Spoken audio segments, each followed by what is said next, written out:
Welcome to On the Edge with April Mahoney Brains. Here, this is the spot where the conversation is pointed, the guests are sharp, and the responses are never dull. Welcome home, Brains. There's only one requirement to hang out on the edge, is that you open your big brain and close your small mind. Did you bring your thinking caps? It's time to put them on, because the conversation starts now. I thought you were going to marry me. So we're going to have a good time here. Again, I want to get my gallery right. There you go. I want to welcome you to On the Edge, Brains. You are at the spot where the conversation is pointed, the guests are sharp, the responses are never dull, and look who we have here. We have the beautiful Virginia Baker Woolf, all the way from Australia. And we're going to talk about what? People's favorite subject, money mindset, women's fear around money, how to make money work for you, and how to live within your means.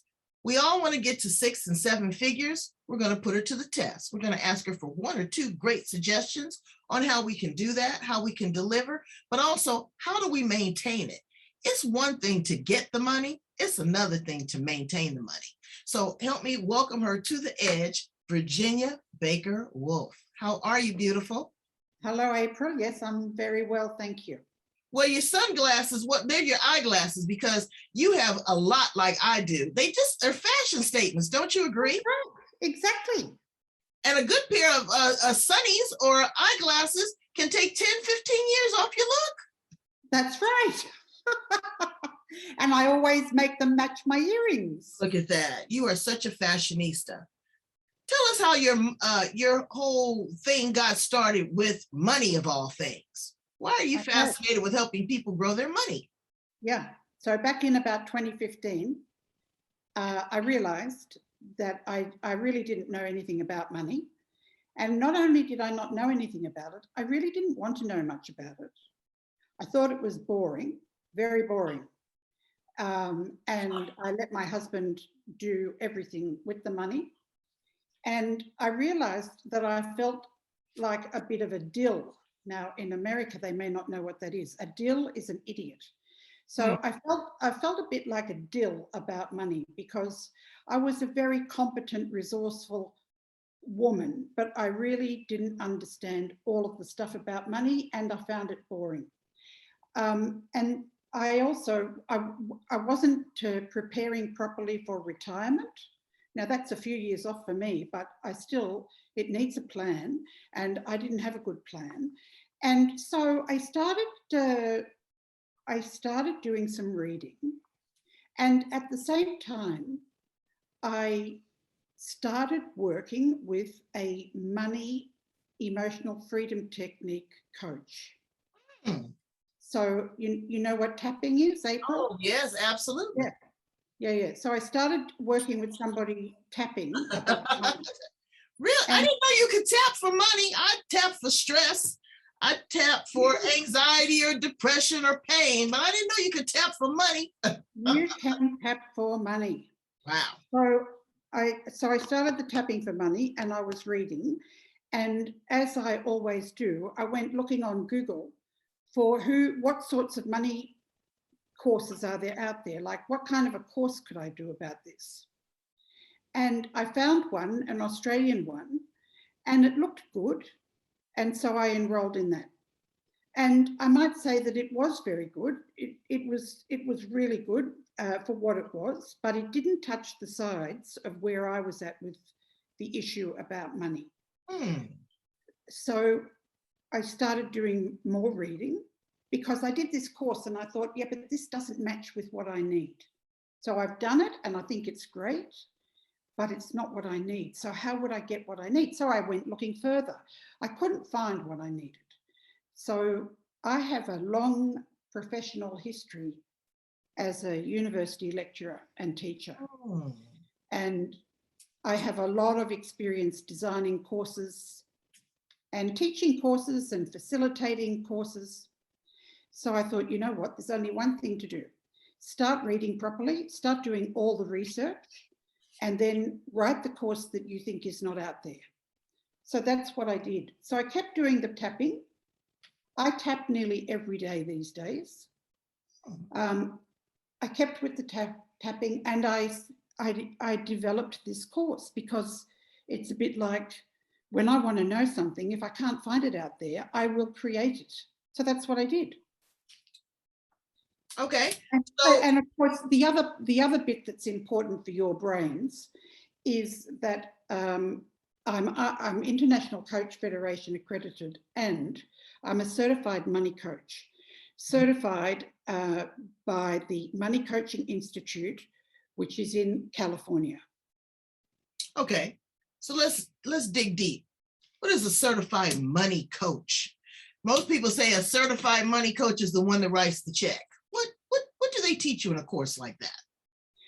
April, they teach you about how to manage your money mindset. And it goes through, there are 4 processes, 4 money coaching processes that people need to complete to get ahead with their money. And I'm not talking about financial literacy here. I'm talking about money mindset, because the reality is that 90% of money is emotional. Oh, 98% is emotional.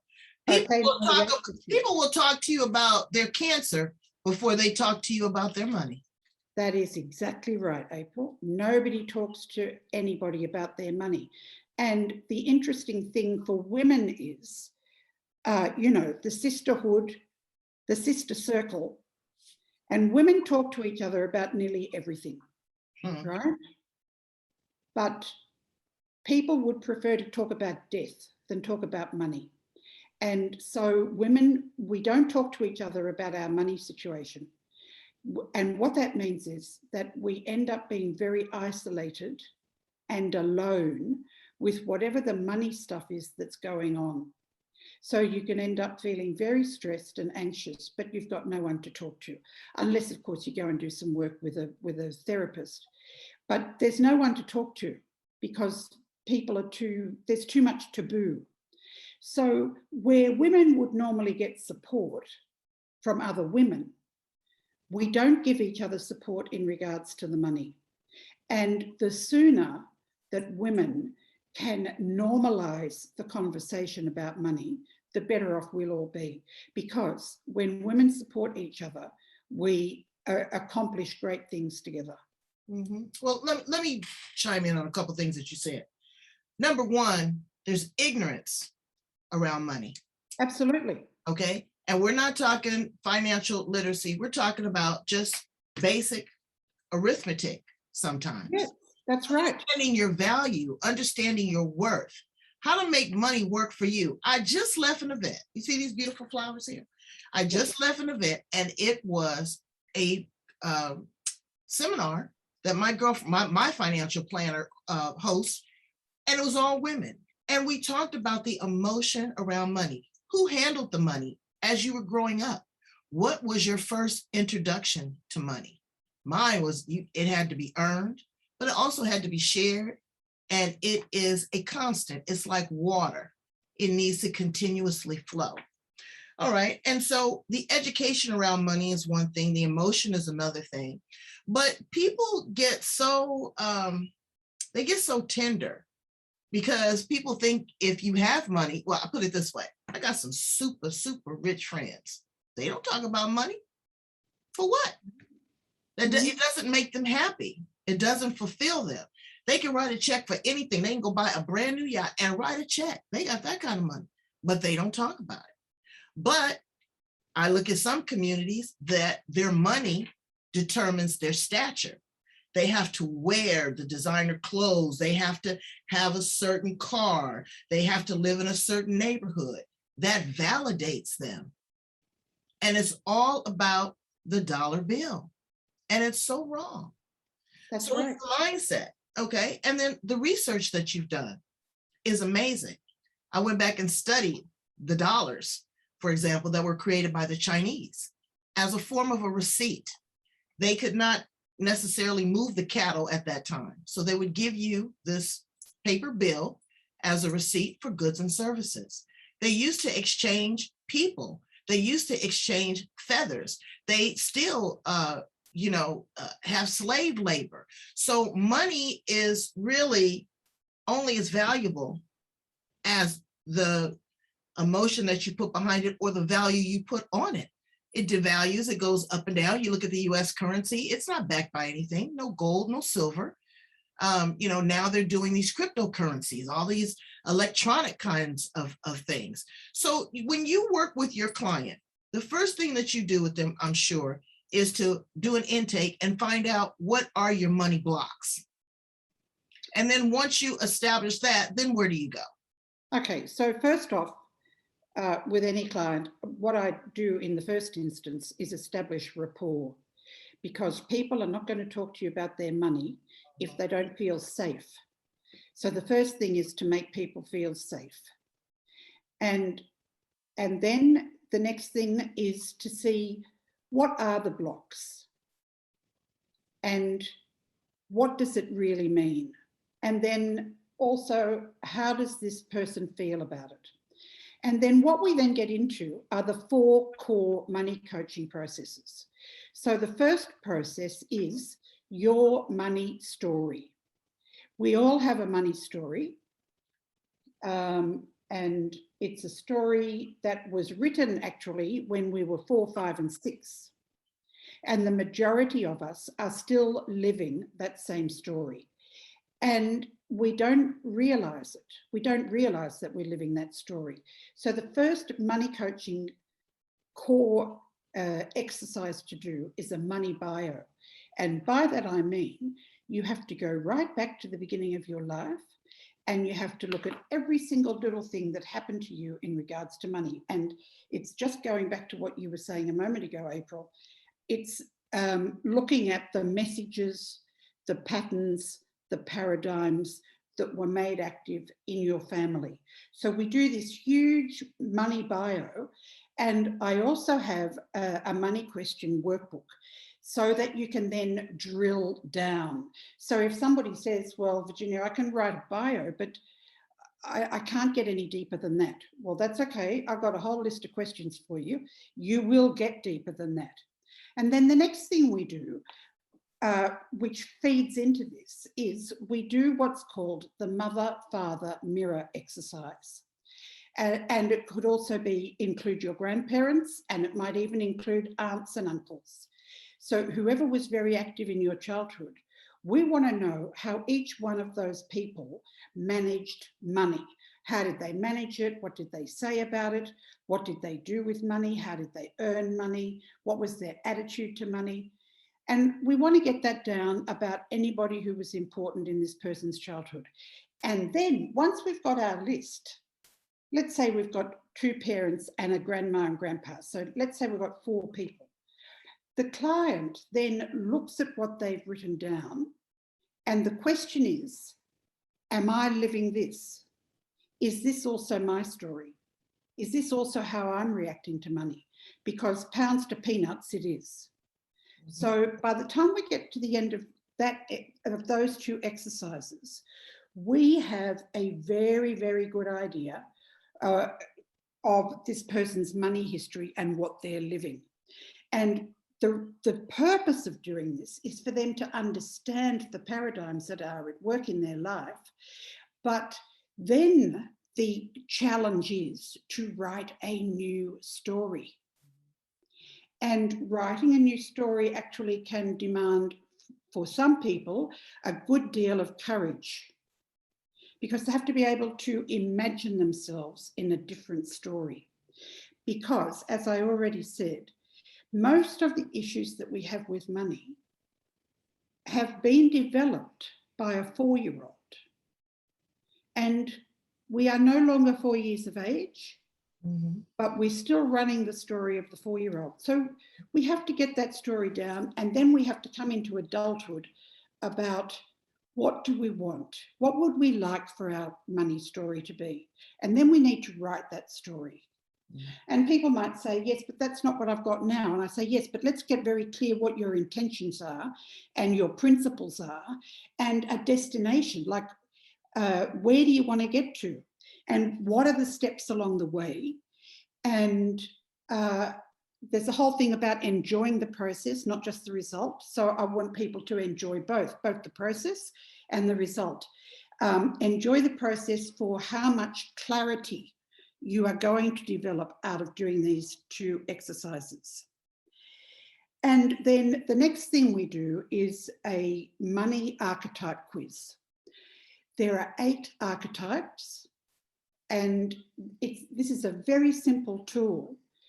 But as far as I have been able to determine it with the numbers of people I work with, it really knocks the nail on the head. Like, it really explains people's personalities around money. And there are 8 archetypes. There are 2 that are extremely positive. And the idea is to shift. There's a shift that takes place. And once again, we need intention in there. So we might shift from being the victim to being the money magician. And then the last thing we do, which is really so important, is a life inventory. And what I want them to do is to write their life and what they've learned from the time they were tiny till now. And I want it to include absolutely every single thing they've ever done that they thought was either good or achieved a lot, but something they felt positive about. And we can start with walking and talking. So it doesn't have to be huge things, you know? It can be all of the small things that added up to who you are. So the purpose of doing that is so that people can see that they have enormous inner resources to call upon. And those resources are extremely valuable. And the money piece is not necessarily any more important. The money as a resource is important. But when you add these life resources to the money resource, that's when people can really shine. But to get there, hang on, to get there, we need to do the work. Well, you know, I want to dial back a little bit. I want people to learn to live within their means. Absolutely. Because the thing is, they're always trying to keep up with the Joneses. I couldn't agree with you more, April. You know, and what is for me is not for you. And old money versus new money. You know, people are brought up with pomp and circumstance. There are young women out there that their mothers require that they marry up. There are other people out there, excuse my French, scratching shit with the chickens, just trying to get the next $30, $40 to pay their utility bill or get their child something to eat. So living within your means, whatever those means are, is very important to identify. We're always chasing the carrot. What's the next thing that's going to make me happy? What's the next get rich scheme? What's the next great big stock option? But if you have not planted your feet on solid ground, believe me, brains, you're going to end up in quicksand, because just as quick as you can get it, you best to believe you can lose it. And people in my mother was born in 1929. You know, I remember my grandmother telling me how people were jumping out the window when the stock market crashed, and, you know, they're losing this and they're losing that. So that's a challenge. But you have a gift, you say, that you can help people get to 6 and 7 figures. The world is so topsy-turvy right now, especially after coming out of COVID.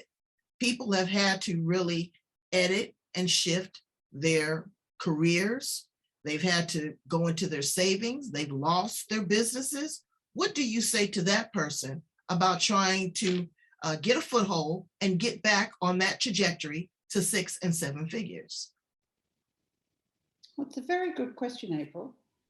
So the first part of your question, where people equate their self-value, their self-concept, their self-esteem, is only about the money that they earn and or you know, invest or whatever.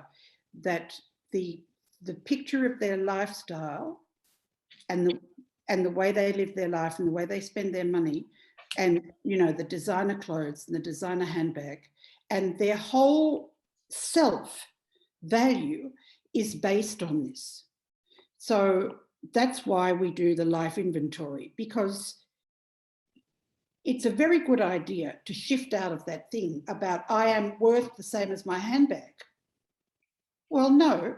No, let me tell you something funny real quick. I remember I worked a whole month and I bought a designer handbag. And my mother goes, you know what? She says, you have a $2,500 handbag and you don't have $50 in it. Yes, Exactly. That is exactly it, April.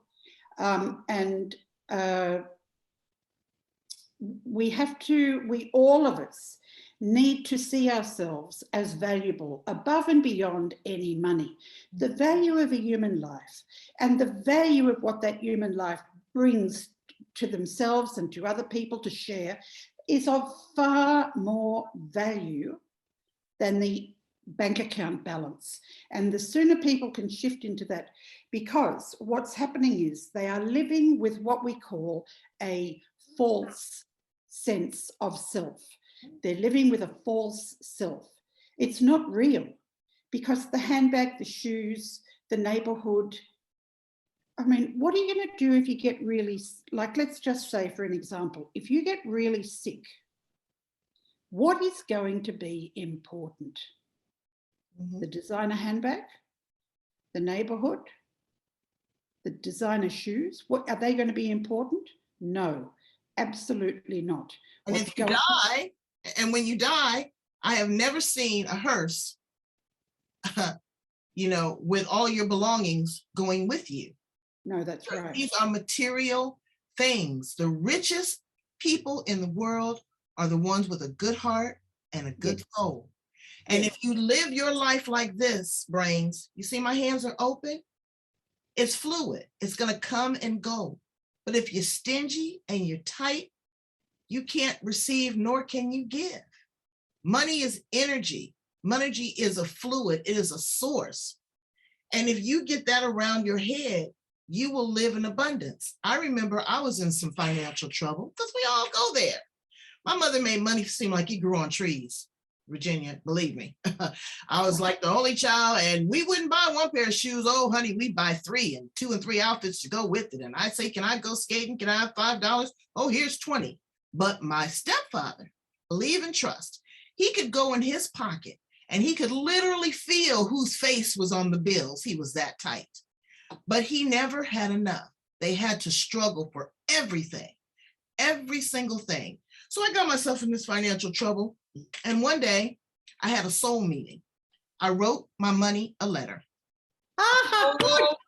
It was a love letter like no other. And my hand was going on the page, and I told it how controlling it was. It was manipulating. It got on my nerves. It made me cry, blah, blah, blah, blah, blah, blah. I bet you it was a 2-page letter. I have that letter to this day.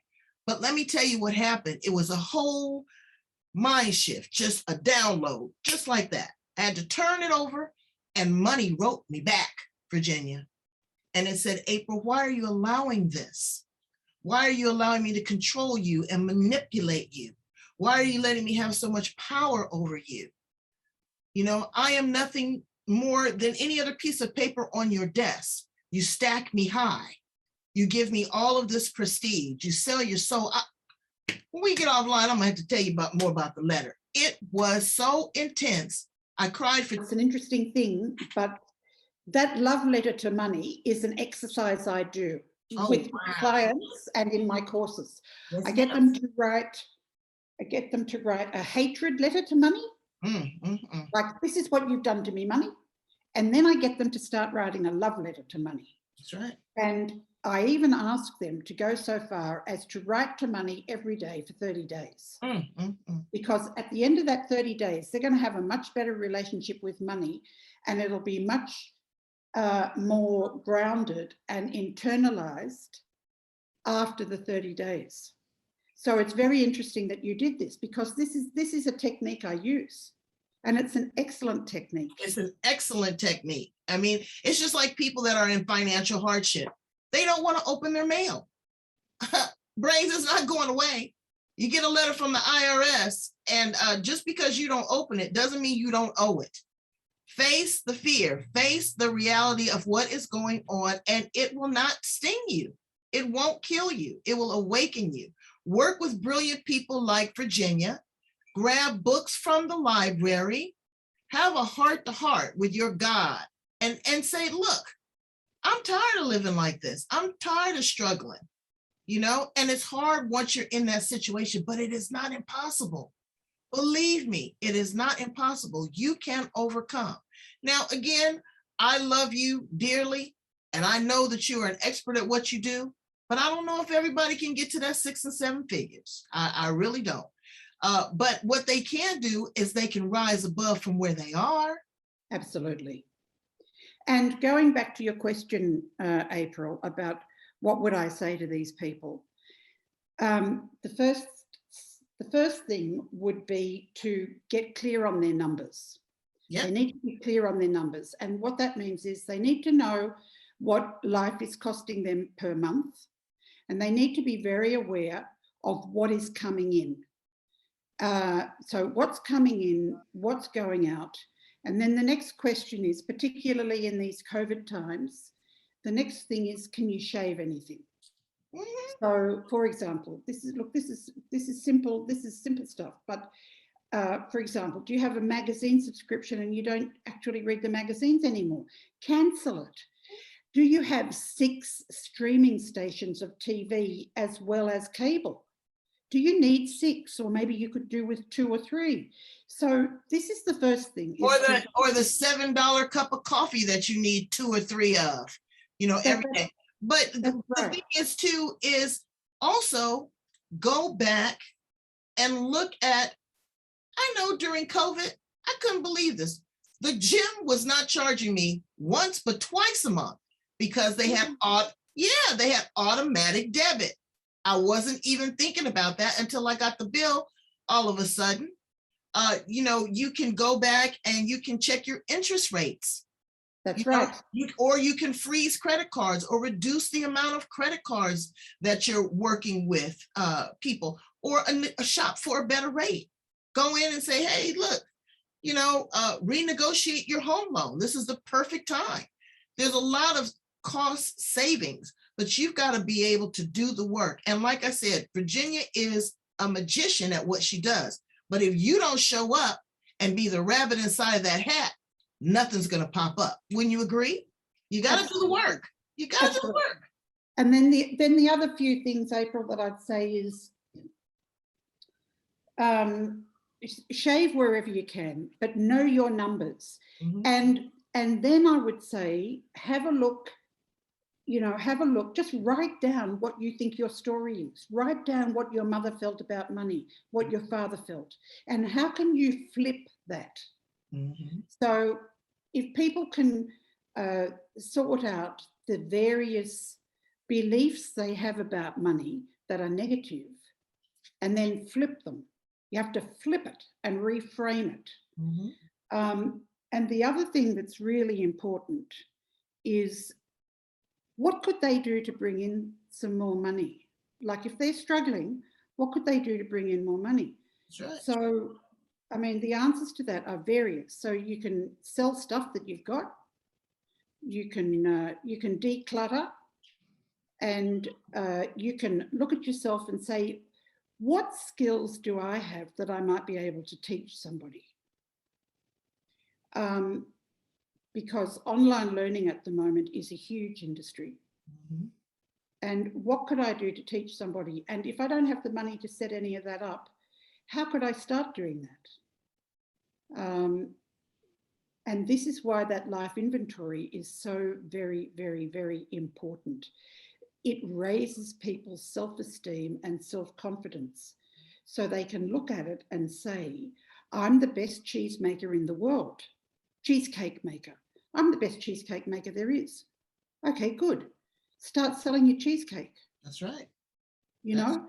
So to get to 6 and 7 figures, first of all, we have to say, let's get to 5 figures and move from there. And the steps are cumulative. So they grow on each other, they grow on top of each other. So the early skills about being conscious about your numbers is the first step. And then, of course, people will say, well, what about manifesting? What about that? Can't I just manifest my everything I want? And No. I say, No, manifestation takes work, and I'm a master at it, baby. It takes work. It's not cookie cutter. It's not an I wish or an abracadabra. That is absolutely right, April. It takes work. And I am not for one moment suggesting that that is not good work. I think it's excellent work. I do it myself. I visualize every day, every single day I visualize. And if I haven't had time or I didn't think about visualizing and it got away from me today, when I get into bed and I'm going to sleep, I do it then. NLP? So I see on a screen what I want to come into my life. So I am not poo-pooing manifestation at all, and I'm not poo-pooing The Secret. I think that's all wonderful stuff, but I would underline it with what you said. It requires work. That's right. So not only does it require work, just because you're doing that work over here doesn't mean that over here you don't do this money mindset work. Right. You're just sitting there. Oh, okay, well, I'm thinking of a $10,000 check. I'm thinking, but what are you doing? Manifestation is doing work, the mind work. Yes, it is possible. They print money every day. You can have that. But what are you doing? Like Virginia said, do you have a side hustle? Are you, a mechanic on the side? Are you a plumber? Are you a gardener? Are you a baker? Do you have a bunch of purses that you haven't used that you could put on eBay and resell? At least to get you out of the hole. And then you start getting hungry. You start being like a vampire. You taste the blood, and then you want more and more and more. And then it comes. What would you say to young people right now? Because they don't care. They're in college. They've got a credit card. They're maxing it out. What do you say to them about breaking this epigenetic cycle of money problems and money chaos? How do they start fresh? They start, and look, I have two children, April. I have a girl of 34 and a boy who's about to turn 32 tomorrow. Oh. And he's in LA. And the first thing for the young people is to know that, I know this is hard for them, but the first thing for them to know is that, let's say they're 28 and life is out in front of them. And my answer is, in 5 minutes, you're going to be 60. Because that's how fast it goes. Mm-hmm. So in your 20s, you already need to have a plan. You need to know what your intentions are. Where do you want to end up? What do you want to create along the way? How can you get to know your numbers so that it becomes second nature to you? And what I suggest is an Excel spreadsheet, an Excel budget, make it fun, get it the Excel thing where it adds up your numbers and it does all of that. Start working with one of those. If you say to me, but Virginia, I'm waitressing, I only earn $70 a week, and then my mum gives me a bit over here, I say, doesn't matter, I don't care. I don't care. Put it all on your little spreadsheet so that you can see what money is coming in and you can see what you are spending money on.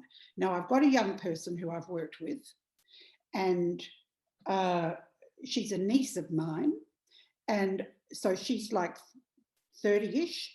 I recommended to her an Australian book, money book, and she sort of took it and looked at it and she said, ho hum, money's very boring, not interested. Okay, a few months later, how are you going with that book? Oh yeah, a little bit, yeah. Next conversation, she and her husband have started saving a massive amount of money per month. So what she did was go back and look at where she spends the money, and she realised that she spent an awful lot of money on clothing and shoes. And this young couple have saved a lot of money because they became conscious of what they were doing and they wrote it down, like in a spreadsheet. They had a good money date with each other, however often you need that, weekly, monthly, fortnightly. They had a meeting together and they decided on their goals. And for this young couple, their goal was to increase their housing deposit. So they were highly motivated. But I would say to any young one in their 20s, it's all going to be here before you know it.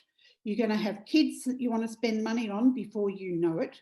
A whole load of stuff's going to happen before you know it. So start now. Start knowing your numbers. And if you are, say you are in college, like you said, you are in college and you are living on a credit card because that's a bit tough, then I say to you, then you need to be very careful what you spend. Don't spend more than you can afford. If you want that pair of shoes, you're going to have to go out and find a way to get it besides putting it on a credit card. I would also tell them, and this is another technique, April, particular for the young ones. I would tell them to start an automatic savings, a deduction. So you've got your main savings account, and then over here you've got this other account. So you've got an account like your current account, that's what you use day in and day out. And over here you've got a savings account that you do not touch. So over here out of your current account, you do an automatic transfer to the savings account. Now, if you say to me, Virginia, I'm a student, my answer to that is, ho hum, ho hum.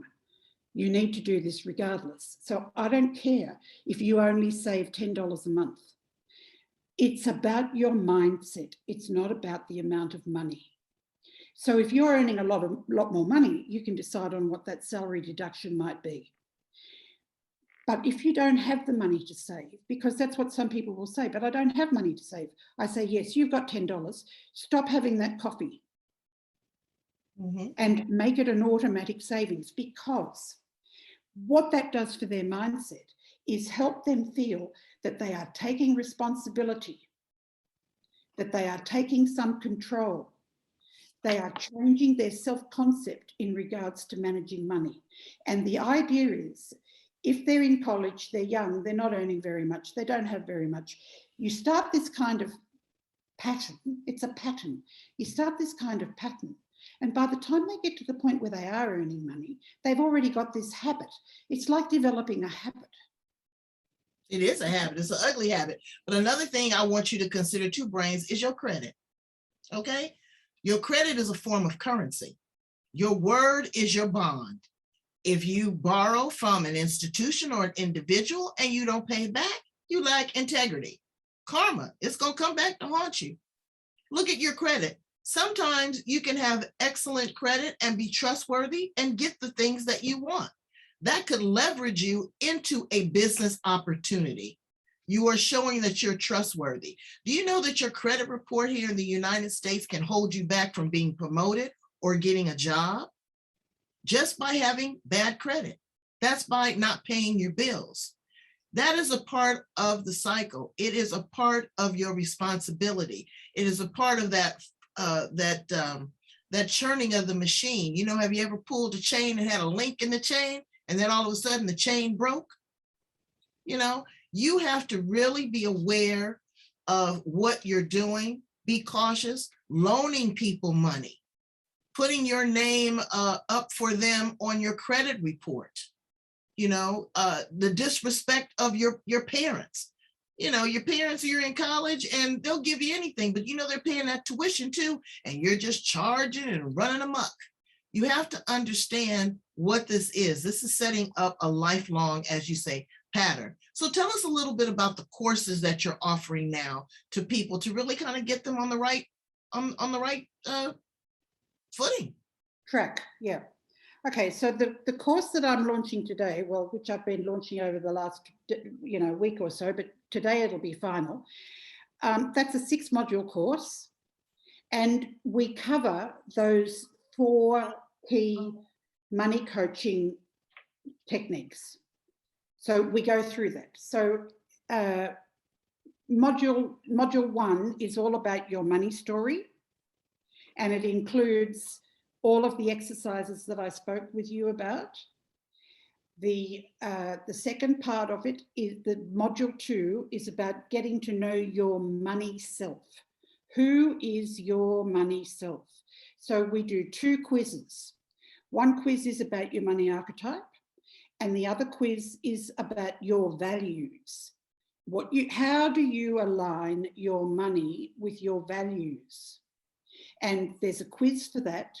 And they also get a 30-page ebook about setting up some exercises to make sure that they are living in line with their values. Because when we live in line with our values, our sense of success, our sense of fulfillment and satisfaction is multiplied than if we're not living with our values. Then the third part is dealing with your money blocks. So we determine what your blocks are. The fourth part is a practical part. And when I say the practical part, there are nine issues that we go through, and they're similar to the issues that we've been talking about today.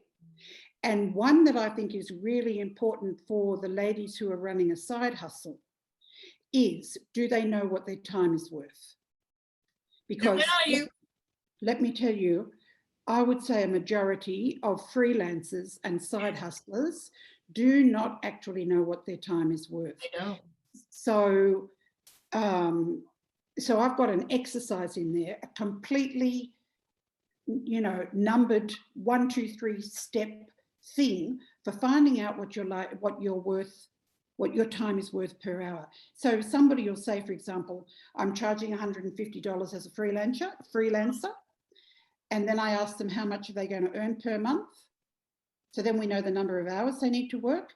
But then, April, we look at the things that people don't take into account, like professional development, professional membership, insurances, office costs, and we go utilities. So we go through all of that. And then, of course, also your taxation. Are you putting any money aside for your tax? Because if you're a freelancer, this can become a really stressful, difficult issue. So it can wipe you out. That's right. So you need to be charging, including the tax up front. Mm-hmm. And then when you get that payment in and you say, well, they're going to, I don't know how it is in the States, but here it's around 28 to 30%. So you need to put that in an account and not touch it, so that when the tax man comes around, you don't get upset. Mm-hmm. So I go through 9 issues that are completely practical, and I tell them they have to know what their numbers are.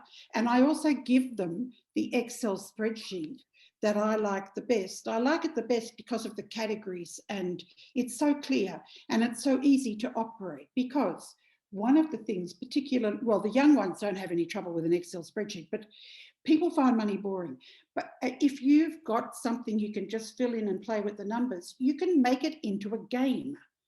And when they tell me that money's boring, and I say to them, but going on a holiday, a vacation, that's not boring. Oh, no, I love vacations. Good. Well, how are you going to save the money to get to the vacation if money's boring? So money is not boring. Money is a means to an end. And if your end is a vacation, you need to start saving now.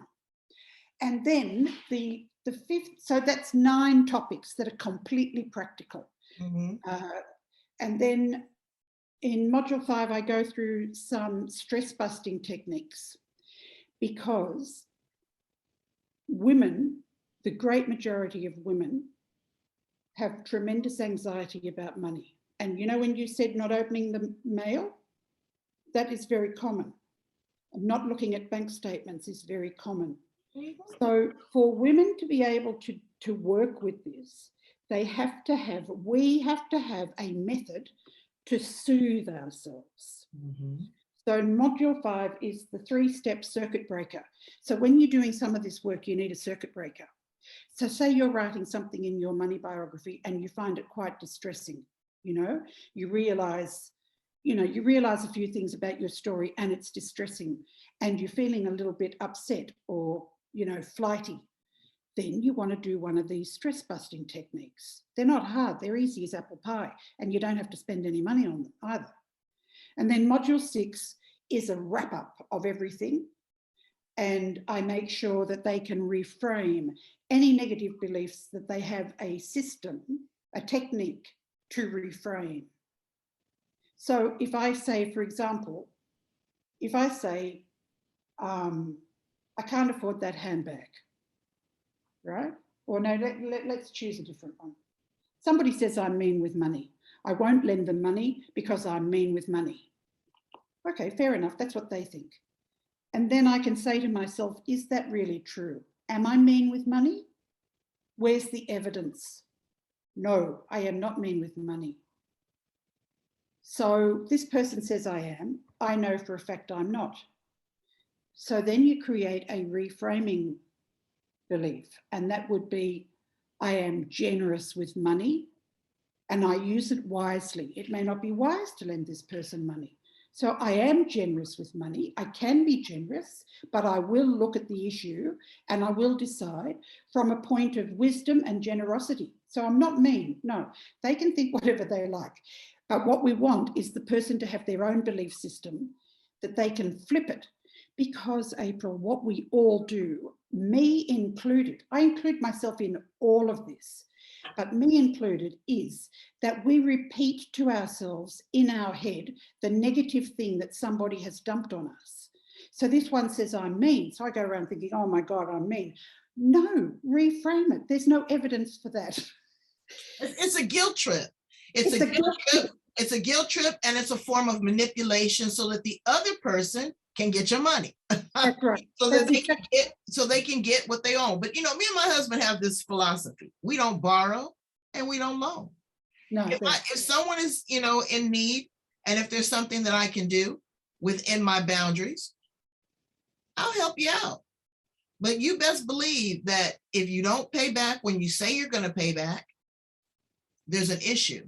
You just bought. Yeah. I just bought you for whatever that is, because it's an integrity thing. Like I said, it's your credit, whether it is in writing or your word is your bond. Well, Virginia, you have been a wealth of information. I just love talking to you. There is so much that we could talk about. Brains, get your head around your money. If you just look at it, deal with it, and also we're going to bring her back, talk a little bit about investing it, because you've got to teach money how to work for you, baby. You ain't always got to work for the money. You've got to learn how to make smart investments, be it with interest rates, side hustles, stock market, you know, what are these other options and other tools to help that money grow? You know, the little savings account, oh my God, the interest in that is, I don't even know. Do they even pay interest anymore? You don't hear about money markets. You don't hear about, you know, time deposits, stocks, bonds, very rarely. So you have to understand financial literacy and global financial literacy.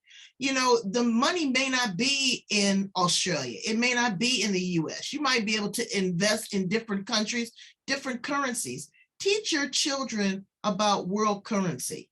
Don't just, oh, okay, well, we don't have any money. Teach them what money is used for, how to use it wisely. Teach them at an early age. You are so brilliant. Tell my brains how to get in contact with you.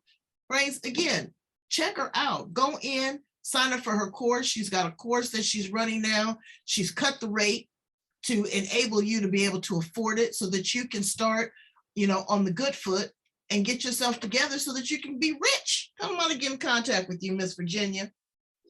April, they can come to my website. It's called themoneyproject.net. And if they want to talk to me, I'm happy to talk to them. They on my website, there is there's a scheduling button. If they wanted to talk to me for 15 or 20 minutes to suss me out, I'm very happy to talk to them. But themoneyproject.net, that will find me. Also Facebook, if they just key in a search for the Money Project, it'll come up. And then the other thing, April, is my big course that is 1,500 Australian dollars. So, you know, 1,100, $1,200 US. It includes a load of other things on top of the money mindset momentum.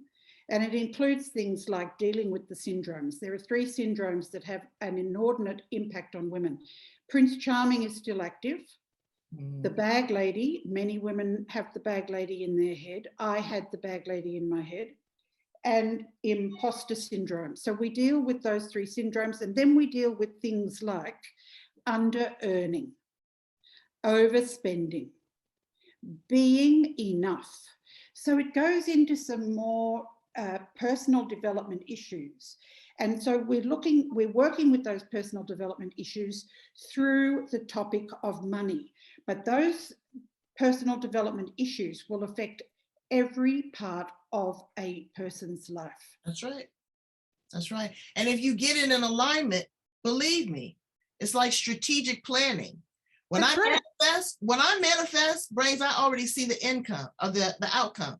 I already see myself sitting at a certain place, being on a certain vacation, tasting a certain wine, eating a certain food, writing a certain check. I already see it. It creates a memory in my mind.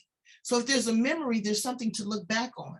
Then I go into the resources. How am I going to get that? Who am I going to work with? People like Virginia. Am I going to listen to podcasts? Am I going to read books? Am I going to open my mail? And then the money can't do anything but fall right in line. Try it. Let me tell you, you got 2 witnesses here, me and Virginia. We know, we've done it. And I want you to have it too. Brains, go back and listen to other edgy conversations. We've got everything for you. We've got love. We've got more on emotional freedom technique too. We've got some specialists that'll teach you how to tap your way into happiness. Thank you so much. I'm gonna try that tapping for some money. I never tried that. I'm gonna try that, Virginia. Thank you, Brains. I'm wishing you the best. I pray a blessing over your finances, your heart, your mind. Get it together. We're looking for you.